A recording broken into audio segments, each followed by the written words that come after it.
What I learned when I was going through our blended family was that you had to be very intentional. Making those game nights for the family to sit around a table and to play a game always brought us together. It always helped us make memories. And sometimes it gets intense in blended families. And so to just take a break and to laugh as a family was very healing. Hey, welcome. This is Family Life Blended, and I'm Ron Deal. This donor-supported podcast helps blended families and those who love them pursue the relationships that matter most.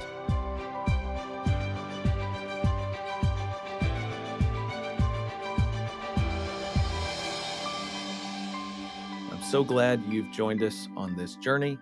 Welcome to episode number 82. It's all fun and games. But before we jump in, hey, more and more of you are giving to Family Life Blended. Your gratitude is overflowing into financial gifts. And I just wanted to stop and say thank you for that. We've received a few large gifts, but mostly a lot of $50, $25, even a $5 gift. It just means so much to us. Thank you for supporting this work. Most people don't realize just how dependent we are on little gifts like that. So if that's you, thank you. Did you ever play games as a kid? Board games, outside games, inside games with your family? What kind of emotions or memories did it create for you? I have a lot of great memories with my family. We played board games after dinner. We built lots of memories with my dad and my brothers playing baseball and basketball in the front yard, pool, even ping pong down in the basement. And of course, along with the fun and the thrill of competition came some agony and defeat every once in a while. Anger would break out and someone would lose control of themselves. Games just bring out all kinds of emotions in us. That's one reason, by the way, that play therapists use play as an avenue to reach the heart of children, because play disarms us. It disarms our defenses. It opens us up to new possibilities, and it brings out emotions that are buried deep inside. Krista Smith-Larson uses games to help families process their emotions and their life circumstances. Ultimately, it's about making memories and connecting hearts. Krista Smith-Larson is a blended family mom who, for years, facilitated divorce care groups. And then she published a curriculum for teens of divorce that she wrote herself called The Journey: Divorce Through the Eyes of a Teen. She and her husband have led blended family groups, retreats, and seminars for many years. And now they produce games for families that help draw out conversations that need to be had about loss or about blended family transition. They do this in order to bring about hope and healing for kids and families. Now, let me just add, I'm really excited to tell you about these games. People ask us all the time, what do you have for children in blended families? Well, we have a booklet called Life in a Blender. And my online video class, The Smart Step Family, has a bonus session for children. And now, well, this podcast is another tool, because you're going to learn about a resource that you can use in your own home. But small groups can also use this as a tool in childcare. If the adults are meeting and going through a small group discussion and the kids are having childcare off to the side, you can utilize these games in the childcare to give them an opportunity to process and think about and learn something about their blended family. Very excited for you to learn about these game opportunities. So here's my conversation with Krista Smith-Larson.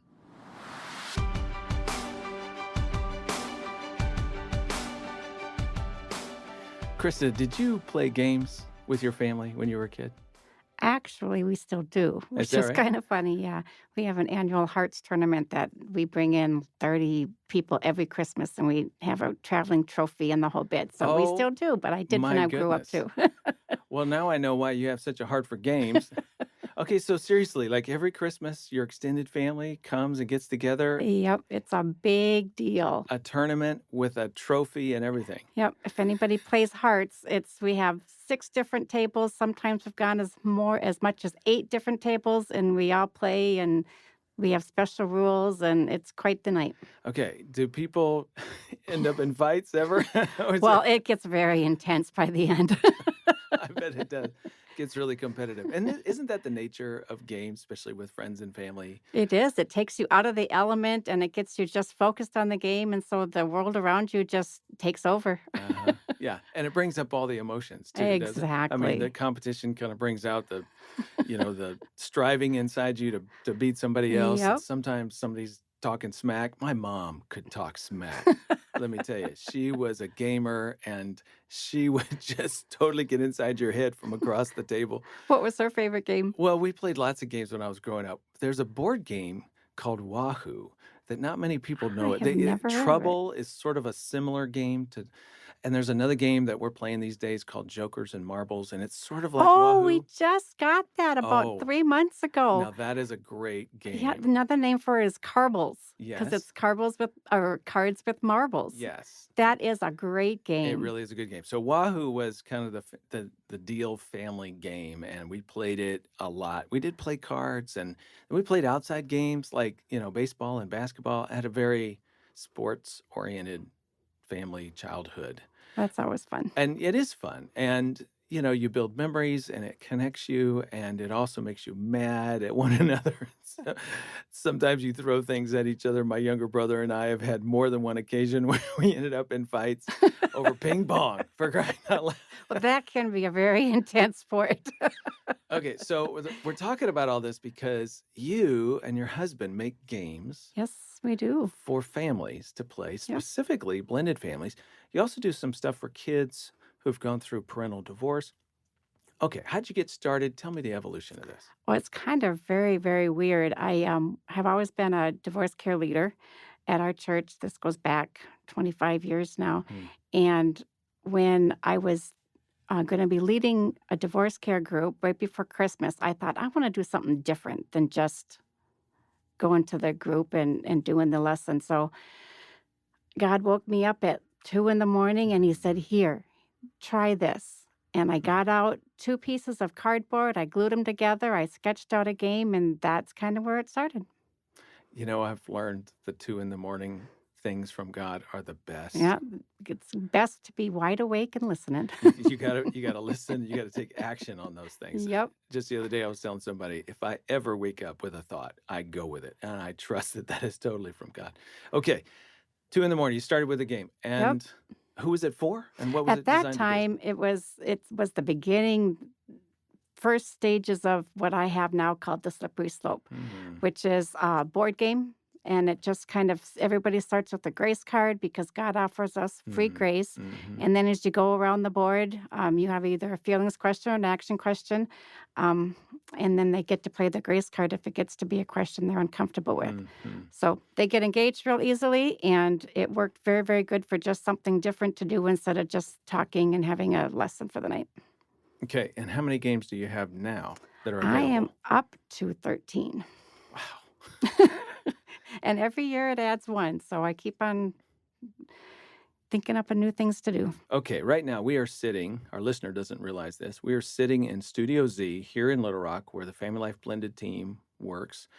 And we're in the studio together, and you're from Minnesota, I am. but you're here in Little Rock for a play therapy conference. That is correct. Now, one of the cool things about play therapy is somebody figured out at some point that kids can articulate thoughts and feelings. When I say kids, I'm including adults. That is very true.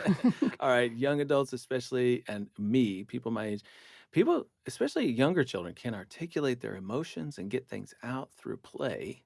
It's the language of children. It's much more effective. It's a great therapeutic strategy to get Mhm. inside their world through the back door, if you will. Mhm. And so games falls under that category of play therapy. You're here this week to have an exhibit at the play therapy I am. conference. Mhm. All right, so help our listener understand, connect playing a game as a family and what it can do for the individuals and for the family as a unit. Well, what I learned when I was going through our blended family, was that you had to be very intentional. Hmm. Intentional, intentional.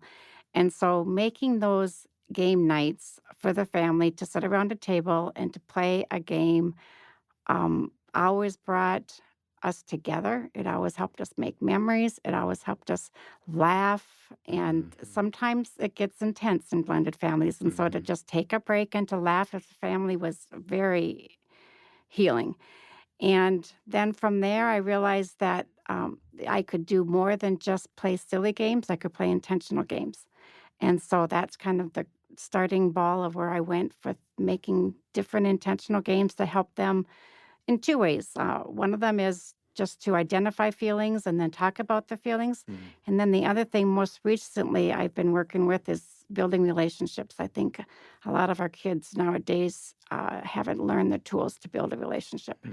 And so I have games to help them talk about relationships, how they can make them better and open up a little bit, and how to teach them to have social skills. Okay, so this is a way to get children to begin to talk Mm, about stuff going on inside them. correct. And sometimes kids will do that freely and openly. I've got one child out of my three. Whatever he's thinking, you know it. All right? It's coming out. Open book. Open book. Other two, not so much. Like you'd have to find strategic moments. And usually I couldn't pull it out of them if I wanted to. It just sort of moments sort of created an environment where they felt safe to begin to talk and Yep. might be driving in the I was car going to when, say driving in a car or yeah. waiting for a pickup or and then on the other hand, there are those usually the firstborn that are the people pleasers. Mm-hmm. And sometimes they Hmm. need to get out of that element of thinking they have to please to sit down, play a game, and you see a different side to them, which is really stuff that they're feeling all along. They're just not safe saying it. Mm-hmm. You got 13 games. Give me an example of how one of them, how it works, and how it helps open up a child. I would say I sell a lot of the games to counseling centers, a Mm-hmm. lot of them to churches, family Yeah. ministries, and that kind of thing. And so it makes them feel comfortable. One of them is called scenarios, and you literally, I have 72 different scenarios. That would consist of different blended family situations, whether it be you're with your stepsister and she's going to go to her parents' house, her Mm-hmm. biological mom's house, and you're staying. How does that make you feel? Mm-hmm. If I bring up the situations, it draws them to compare and think about their life, and then it triggers a feeling. Mm-hmm. And when you trigger that feeling, you know you've hit a spot, and they start to open up and share. Okay, so put yourself into those shoes. First of all, tell us a little bit about your family. And then here's the question I'm going for. So, if something like that were to happen in your household, you're playing a game and it triggers something and it opens up something in a child, what do you do as the parent or in some cases the step parent? So, before we get there, back up and tell us a little bit about your family and the journey you guys went on. All right, I'd love to. So we go back way back 25 years ago. I went through a divorce. My Hmm. children were 4 and 6, and was really nervous about being a single parent home, Hmm. had little kids. So I was very intentional at that time to go through divorce care and make sure I brought healing to myself, healing to my kids. And then when it got time to do some dating, I got nervous about the blended family thing. Hmm. And I, for a long time, just stayed back. I thought, Hmm. I know that I can be a good parent to 2 kids. When I add some kids to it, it makes me nervous that I'm not going to be able to serve them all well. And so it took me some time. I Hmm. went to a lot of different blended family groups to try to hear their stories and to get more confidence in myself. And so then my husband and I, John, we married in 1999, Okay. and he had 2 children as well, and they were younger than mine. So we had in 99 we married, we had 4 children then, and they were from the ages of 10 down to 4. Hmm. So we jumped into it. One of the criteria that I had before we got married was that we would go to a blended family retreat, and my husband thought that was the most ridiculous thing in the world because for him, he really thought that we could be an intact family. He did not get Hmm. the fact that it would be different. That's something we talk about a lot on this program. And sometimes that fantasy is just so big that well, we're not going to be different. We're Yep, repairing what we've lost, and so we're going to go back to being an intact family. And exactly. and was that your experience? Yep. I kind of had read a lot and I knew that it was going to be an adjustment. he really thought get us all under the same household and it's going to be no Mm. different than what he was used to. And it pretty much blew up in his face. And I bit my tongue instead of saying, told you so. Good for you. Good for you. But that was when we decided to search out for help, and Mm. there wasn't much out there. Mhm. And so we started a group ourselves. Just thought we'd get some other people together Yeah. and we would do a small group and learn together. Hmm. And actually, that's when we sought you out. It was Mm. that long ago. I was gonna say, when did we first meet? Was it Well, when did you start the Step Family book, Smart well, Step Family? yeah, the Smart Step Family, the first edition came out in 2002. Okay. So we had you in. It was funny. I was looking at my emails just the other day, and I seen emails from you and me back to 2003. Wow. Okay. And Yes, we that's brought you about right. in 2003. Mm. And I seen that you were just starting out. Mhm. And I remember so clearly you came to a little podunk town in Elk River, Minnesota. And I remember saying, my claim to fame is going to be I knew Rondale when.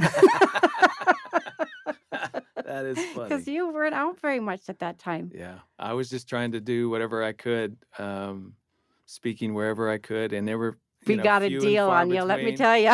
I'll never forget being in Elk River. I can actually sort of see it in my head. Sometimes I forget places, but I can see it there. And I remember somebody coming up to me going, "It's a suburb of the Twin Yep. Cities," and somebody asked me, "Why are you here and not in the Twin Cities, like the big city?"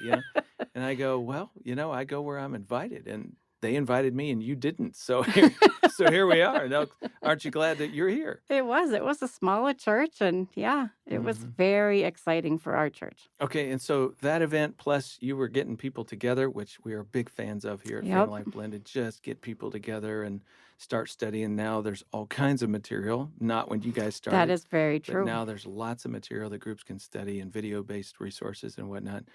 And so did that help you and your Oh, it journey? helped a ton. It Mm. gave us confidence for one. For two, we were able to draw more of the community in. So it Mhm. became more of a community group instead of just a church group. Right.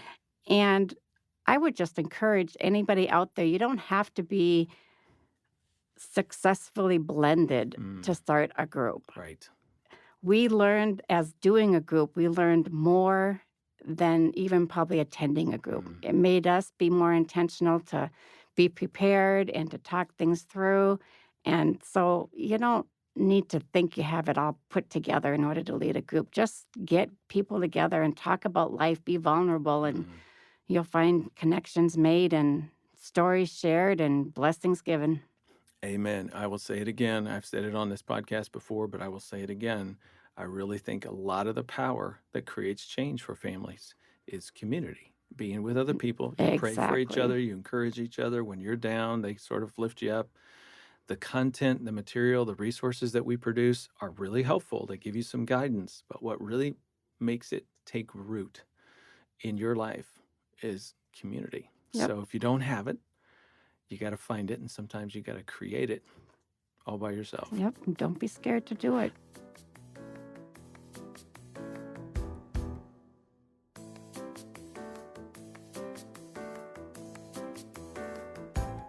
So you guys jumped in, you guys did that. You're moving forward with your kids. Did you have some typical struggles that step families have? I would say blending a family was the most difficult thing Hmm. a family could do. It was tough. It was really tough. Hmm. We went through, I believe it was in your book or somebody else's book, about 7 years. Is that somewhere? Okay, It's 7 years. So I always had that trigger in the back of my mind that would be the mark to look for. And we were coming up on 6 and not even close to thinking it was Mm. going to click. Mm. And all of a sudden, and I don't think it's a magical year for everybody. Right. It's just an average. Mhm. But for us, it was like Hmm. the page turned Hmm. and things started to click, things started to work together. We were very intentional. That was one of the things I think I picked up from all of your teachings and all of the different books that I read is to be very intentional, to make memories, to make big things out of little things. Mhm. Hmm. And we did a lot of that, a lot of celebrating small wins. We took a vacation together every year Mhm. just to be able to do life for one full week to 10 days and out of the atmosphere of home, which was really important too. So it was very, very tough in the beginning.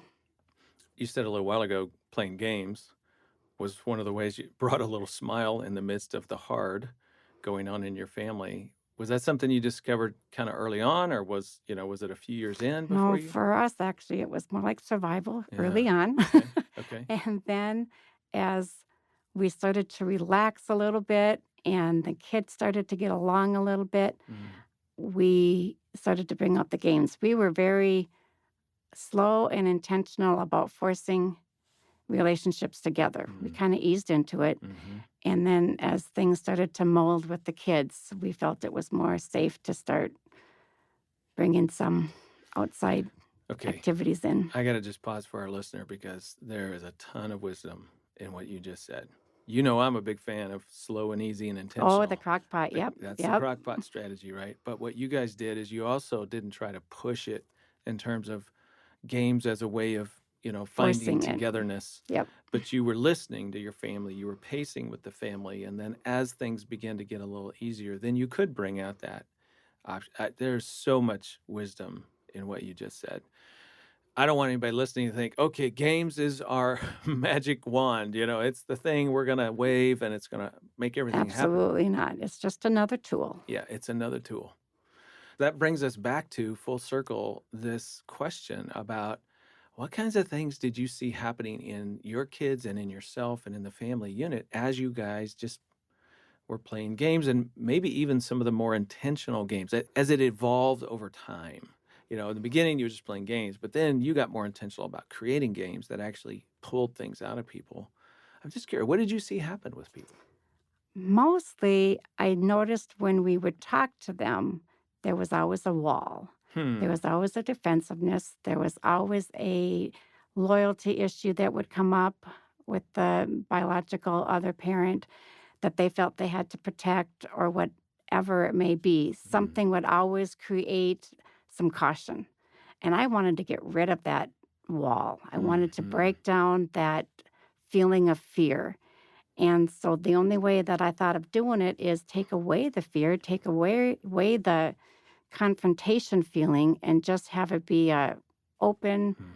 relaxed Hmm. time. And by playing a game, they mostly didn't even realize they were sharing when they were sharing. And Really? so we could get nuggets that we never would have even dreamed of getting if we would have just sat down eye to eye. Like what? That's a very good question. Like a situation that would have happened the week before that we noticed there was some tension that would have came up. Hmm. And by playing a game, it would open our eyes to a hurt feeling instead of just an anger or frustration that came out of them. They were really hurt about either way something was said or way something was handled. Okay, so we've come full circle. So I'm putting myself in the shoes of a parent listening right now, or maybe even a step parent. And they're going, okay, I can see how the game would help do that. By the way, one of your games is sort of like Jenga, where you have Yep, blocks and you build it up and yep. you pull out a block. And yay, I didn't make it fall. And oh, by the way, there's some words on the side, and I now have to read the statement or question. Isn't that It's a right? question. Yep, yep. And I've got to answer it before the next person can go. That's how it That's works. that's how it works. So all of a sudden now I'm talking about something going on in my world and my life. So somebody's listening right now and they're going, "Great. I play that game and all of a sudden my kid or stepkid says something about this hurt from last week. What do I do?" We did a lot of apologizing. Hmm. We would, depending on if it was a very emotional answer, Mhm. we would maybe stop and we would talk about it for a little bit. And then we would apologize for whatever situation that would have put them in unfairly. Hmm. A lot of times, I think us as adults, we don't realize something we say or something we do could be so hurtful Mhm. to our children because of their loyalty that they have to the other side. And so it makes you really step back, see things out of their eyes, and then you can deal with it that way. And if you go into it with a apologetic, understanding attitude, the door is open for forgiveness and then healing happens. Would the apology in some cases come right then, like even as you're playing the game? Yeah. One of the things I love about this is the game is a diversion. Yep. It's a very intense moment to be eye to eye, knee to knee with somebody, and you apologize to them. Them share something, and you go, "Oh wow, I had no idea that I hurt you with that comment about your dad or whatever." And now I see it, now I hear it, and I'm now responding to it. It's sort of like, wow, that can be an awkwardly intense moment. That's what's kind of cool, though, because it is awkward, it is intense. And so a lot of us just then freeze, Yes. don't know what to do next, where it's an absolutely easy thing to say, okay, it's your turn. Yep. And Now you just go right on. we're back to the game. Yep. And the game sort of gives us a structure Yep. in order to keep going and get past that awkward moment. But at least we had the moment. You dip into the intensity and then you pull right back out Yep. again. And I think that's really useful. So I'm wondering if you've got a particular instance that you can recall where something came out in the middle of a game. Well, for me, I think it was an awareness that it was easier for me to parent and love my kids. There was a time when I was trying to blend the family together, and yet I thought I was doing pretty good. But we were playing a game, and one of my stepchildren made a comment that, well, sure, her son gets more attention, seems to be the favorite child. And I had to stop and think and realize that frustration that she was feeling, as much as I didn't want that part of the family, I was the one responsible for putting it there. And so it was very eye-awakening for me so that I could stop and be a little bit more intentional on how I maybe voiced things, how I shared things, how I treated the kids, to make them all feel equal, make them all feel loved. Wow. And so we did stop. I did apologize and say I didn't realize that it was coming out that way. I'll try to do better. Well, first of all, I got to commend you for apologizing in that moment. And maybe you did feel a little defensive, maybe not, but kind of just saying, I need to move toward this child in this moment. Because here's the thing, Krista, that about that moment that I want other people listening to learn. And that's that when you hear criticism from somebody who's essentially saying, I don't feel as important to you as I wish I were, it's very easy to go into, well, you don't understand, this or that, or this is my child, you're not my child, all of that sort of thing. And you miss what you hear is the criticism. What you miss is the request. What you miss is the desire in that child to say, oh, I really want more of you in my life. Right, right. And you didn't miss it. You moved toward that. The And I apology didn't do it moved right you toward all it. the time either. It's a very tough thing to do. You have to take yourself out of the moment. And even that time when I appeared to reach out, when I got back to the room and me and my husband had time alone and apart, don't think I didn't say, well, that was unfair. Yeah. Because it is a very unnatural and hard thing to do, to put those biological feelings aside to accept something that doesn't feel normal at first. And so it takes a little bit of going back and forth and reminding each other and being willing to change. Do you know what you changed after that? I also didn't do it right every time after that, but I really tried to be intentional and I really tried to involve all four in my conversations, not just my two. Good for you. We've entitled this episode, It's All Fun and Games. Oh, that's cute. And of course, it is all fun and games until it's not. In other words, sometimes somebody gets angry, like we were talking about at the beginning. Even playing with friends and family, games bring out competition, and sometimes people get feelings hurt or they lose and they don't like to lose or whatever it is. So somebody listening to us right now is going, okay, I like this idea of your games. And of course, our show notes are going to tell people how they can look at the products that you have. But what if we start playing a game, somebody gets mad at somebody else? Like we're already in a little tense place in our blended family, and last thing we need is that. Well, how would you coach somebody through that moment? What could they do? I wouldn't want to make them stuff their feelings, so I would Hmm. table it. Table it. Yep, I would table the game. Okay.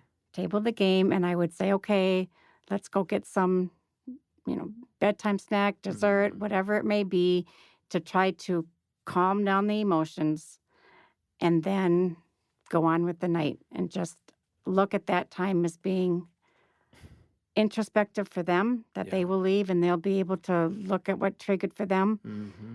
Hmm. The biological parent would go and spend some time with them before bed and just ask them some questions to see if they're doing all right, if they're feeling safe, if they're not safe, why aren't they safe? Mm, I would leave that to the biological parent to do on I some like that. one-on-one with them. I like that. So what I hear you saying is, okay, if something gets triggered in somebody, and okay, we can't go on with the game. It's okay. We don't have to finish the game. In a way, the game did its job. It showed us something here that needs attention. The game's not going to solve it. We table the game. We find another way to sort of connect into the hurt or the pain or try to deal with that. And maybe having the biological parent, for example, go and spend some time with them. Yep. If the game gets to be something of them feeling cornered where they're gonna get to places that they're gonna be uncomfortable, Hmm. it doesn't serve its purpose. Hmm. It's Hmm. gotta be just something that they're having fun with before you're gonna feel safe in order to open up. And so once you get to that point, it's time to just move on to something else. Earlier, you said in your own family's journey, it was tense the first few years. And so playing games didn't really fit. Can you think of another time when a family would choose not to pull out a game? Like, I'm wondering about holidays or special days when there's naturally a little, Already so much yeah, chaos going on. exactly, Yeah, stress and trying to yeah. figure out how to get to five grandparents over Christmas. And, in some ways, maybe that's not the time. I don't know. I would agree. There is a lot of chaos. There is a lot of tension always with that time, and there's never enough time Hmm. to even have your own family dinners, more or less bringing out a game. You've been listening to my conversation with Krista Smith-Larson. I'm Ron Deal, and this is Family Life Blended. We'll hear one last thought from Krista in just a minute. If you have a topic or question you'd like for us to address on a future podcast, you can submit it blendedquestions@familylife.com, or you can leave us a voicemail if you'd rather do that. The show notes will tell you how. Here's a note that came in from Ashley. She says, when my husband's ex-wife moved away, it became difficult for him to balance work life and fatherhood for all four of their kids. His parents and sister stepped in to help, but according to my husband, they took it too far. His parents were making decisions for his kids behind his back, and his sisters started believing that they were the primary authority because my husband was at work. Well, this all affected his relationship with his kids, and they themselves started to believe that their aunties had dominion, she says, over them rather than their father, which developed this belief that their aunties loved them more than their father. How can my husband reset this idea for both his kids and his parents and siblings? He doesn't want to cut off the close relationships that his kids have developed with their grandparents and their aunties.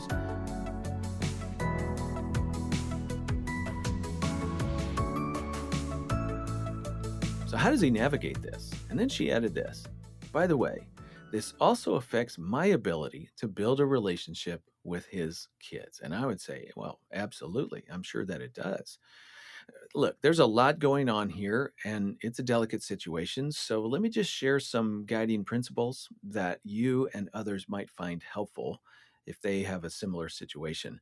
First of all, let's thank God that his family stepped in. I mean, let's recognize they came in at a time of need and they took on responsibilities and they helped carry the load. And boy, we all need that at different points in our life. Second of all, let's use that gratitude as he begins to talk to them about making changes. He has got to talk to the aunties and the grandparents before he starts making changes with his children. Okay. Now, notice his approach. Start with gratitude. Thank you for all you've done. I just want you to know how much I appreciate what you've done for me over the years. And then, second, he can turn the corner and say, I need to ask for your continued support, but in a very specific way. Now, notice what he just did there. He's not saying, now stop being helpful. He's channeling their support and their help in a new direction. And now he can clarify that. He can say, the best way you can help my wife and I at this point, at this season of our life, now I need to ask for you to begin to do this. Now, notice he's not saying stop supporting us. He's not putting a halt to it. He's not saying back off. He's saying, this is how you can support me in this season of our life. He could say something like, the best way you can help my wife and I and the kids. We're trying to adjust to a new blended family. We're trying to figure out how to be leaders in this new home that we have. So, what I need you to do is to support my wife and I as we move forward with the kids. I need you to let me step into the role that I need to be as father. So, would you like check with us before making some of those decisions? You've been doing a great job for a while. Would you just check with us before you keep making those decisions? Would you let us take the lead with the kids whenever we have the opportunity to do that? We need to step into that role. I'd appreciate if you'd let us doing that. Would you pick them up a little less often, from here or there, soccer practice? All of those little examples get very practical about how they're going to channel their continued support and love for the children, grandchildren, and now for him and his new wife. Then you can add something at the end and maybe say, I've lost a little ground with the kids and I need your support to get it back. Now, if that does not enlist their help in a new direction, then you may have to get more direct. In other words, time will tell whether they can adapt to this and say, yes, okay, we'll move into that. Help us figure out what that looks like. If you've won them over, great. That's it. End of it. Just go with it. But if they continue to do the things that they were doing before and it continues to create problems, then the second conversation perhaps needs to be more direct. Something like, I know you think you're helping by taking over, but you're not helping.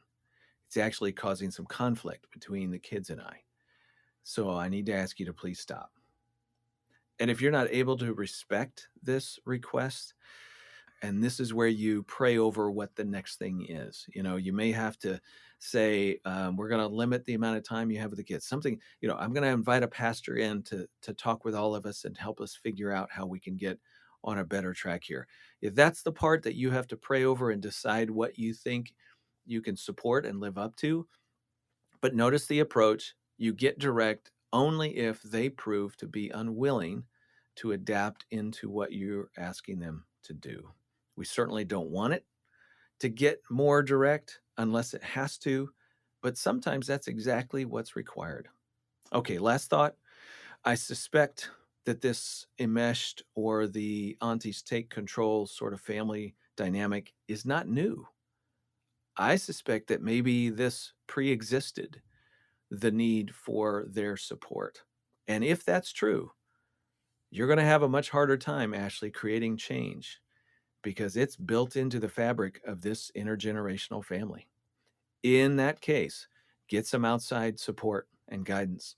Maybe a pastor, maybe a family therapist. You got to find somebody who can help.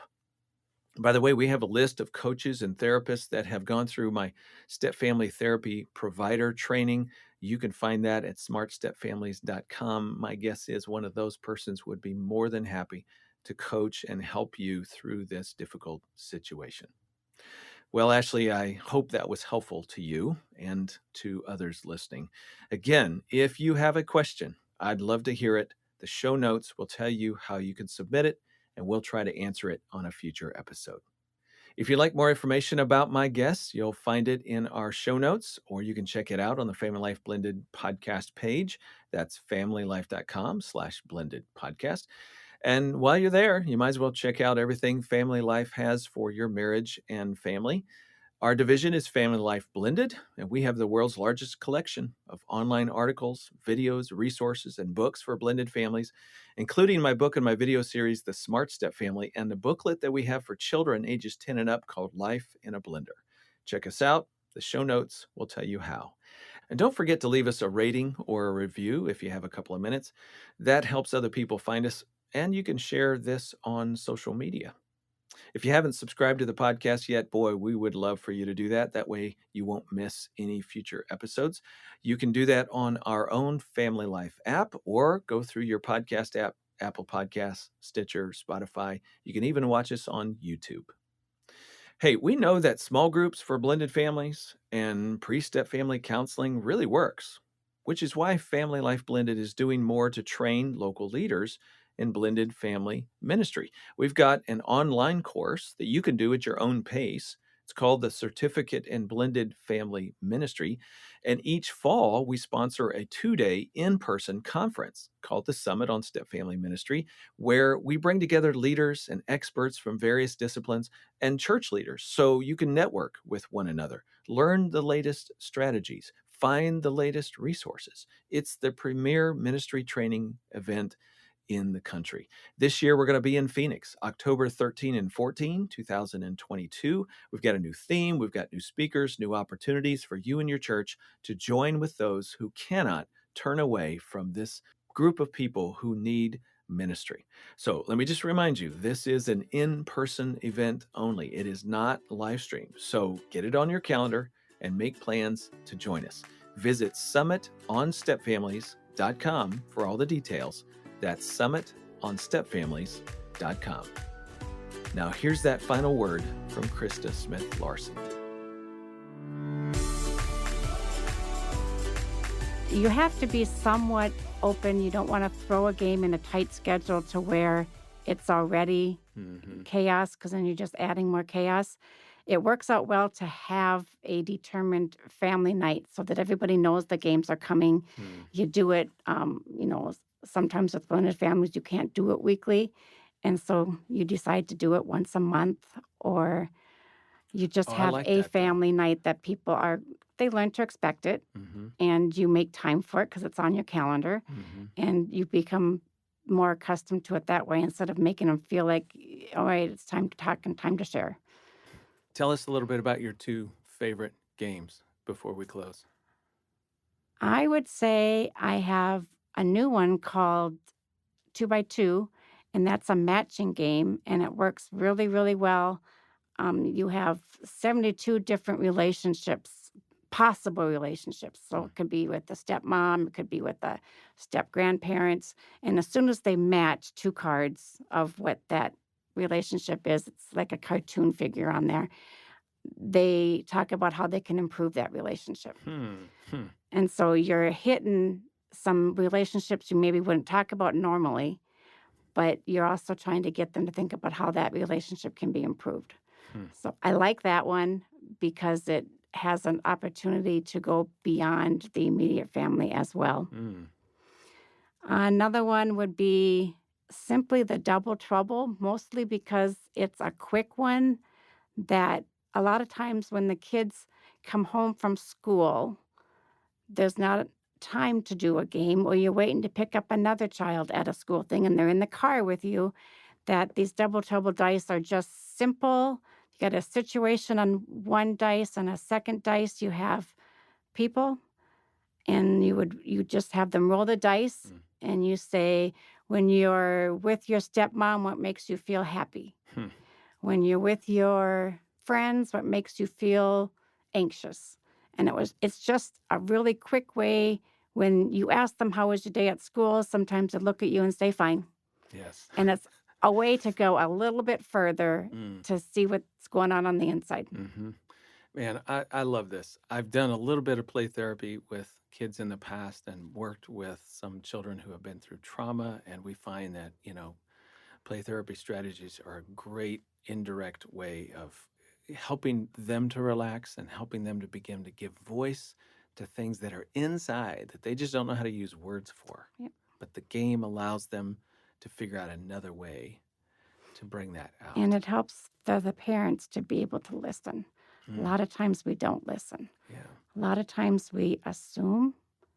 I was very guilty of that. A lot of times we get jealous, and so you don't step back and listen then either. So it really forces the parent and gives them an opportunity to listen to their heart. And we need to hear their heart more than we see and hear their actions.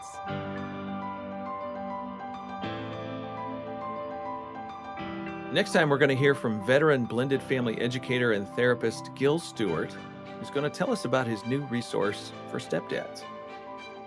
For me to be on purpose, humbling myself until that other person feels heard could be a game changer. That's my friend Gil Stewart next time on Family Life Blended. I'm Ron Deal. Thanks for listening, and thank you to our monthly donors who make this podcast possible. If you'd like to say thank you for what the podcast offers you, just look in the show notes for a link. We appreciate it. Every dollar counts. Our producer is Marcus Holt. Mastering engineer Jarrett Roski. Project coordinator Ann Ancaro, and theme music composed and performed by Braden Deal.